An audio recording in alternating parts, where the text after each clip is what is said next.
এবার নিশ্চয়ই ঐন্দ্রিলা ঘর থেকে বার করে দেবেন অঙ্কুশকে। না না, নতুন করে কোনো ঝামেলা হয়নি নায়ক ও নায়িকার, কিন্তু খুব শিগগিরই হতে চলেছে।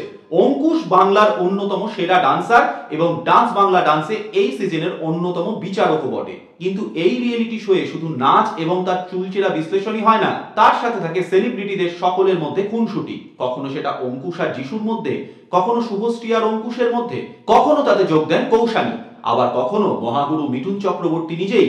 কিন্তু সেই খুনসুটিতে এমন কি হলো যাতে ঝামেলা লাগতে পারে অঙ্কুশ এবং ঐন্দ্রিলার? না, খুনসুটিতে ঘটেনি। দারুণ ডান্সার হওয়ার পাশাপাশি শারীরিকভাবেও অঙ্কুশ ভীষণ রকম ফিট। শোয়ের একজন মহিলা কন্টেস্টেন্ট আবদার করে বসে তাকে কাঁধে নিয়ে অঙ্কুশকে পুশ আপ করতে হবে, আর এই প্রস্তাবে খুশিতে 32টা দাঁত বেরিয়ে যায় অঙ্কুশের।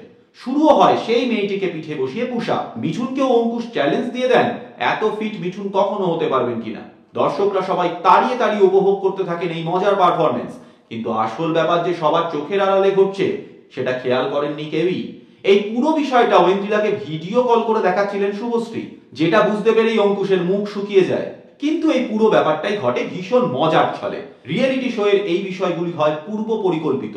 অঙ্কুশ এবং ঐন্দ্রিলার বন্ডিং খুবই স্ট্রং, আর সেটা এত ঠুনকো নয় যে কোনো বিষয় সেটা ভেঙে যাবে। পাশাপাশি শুভশ্রী এবং অঙ্কুশ খুবই প্রিয় বন্ধু, তাদের মধ্যে এই ধরনের মজা চলতেই থাকে। একের পর এক নাচের পারফরমেন্স দেখতে দেখতে যেন বোর না লাগে, তার জন্যই তারকারা এমন মজা করে থাকেন রিয়েলিটি শো এর সেটে।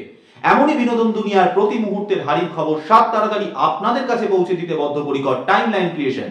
ডান্স বাংলা ডান্স আপনাদের কেমন লাগে মন্তব্য করে জানান আমাদের মন্তব্যের বাক্সে।